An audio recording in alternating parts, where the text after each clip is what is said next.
Mag-aalauna ng madaling araw, oras sa Pilipinas, inaresto ng Indonesian Police si dismissed Banban Mayor Alice Guo sa tinutuluyan niyang apartment sa Tangerang City, Indonesia. 2 linggo yan matapos dumating sa isang airport sa Indonesia noong August 20. Sa videong binigay sa atin ng ating source, makikita may kasama siyang lalaki na kilala ng source na si Duan Renwu, Chinese boss ng Lucky South 99, ang pogo sa Porac, Pampanga. Ayon sa NBI, mas maikli ang buhok niya ngayon kumpara nung huling pagharap sa Senado noong July. Nagpaputol ng buhok to conceal her identity. Mahigit 1 linggo rin ang ginawang backtracking ng iba't ibang ahensya ng pamahalaan, kasama ang mga operatiba ng PNP, Immigration, NBI at Indonesian authorities sa Jakarta at mga karatig lugar. Tulad ng CCTV na ito kung saan nakita si Alice Guo na sumakay ng isang riding app ilang araw bago siya naaresto sa Tangerang City.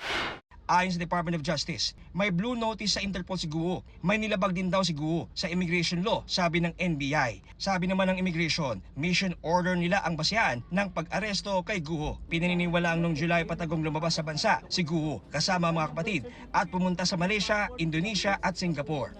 Lilipad sa Indonesia ang team mula sa NBI, Immigration at PNP para sa pagbabalik ni Guo sa Pilipinas. Pwedeng bukas, makalawa, maibalik na namin dito si Alice. Didiretso muna sa BI, Bureau of Immigration for immigration violations, and then ita-turn over sa amin. I-custody nga namin, ipoprocess namin, tsaka pa lang namin ipapasa sa Senate.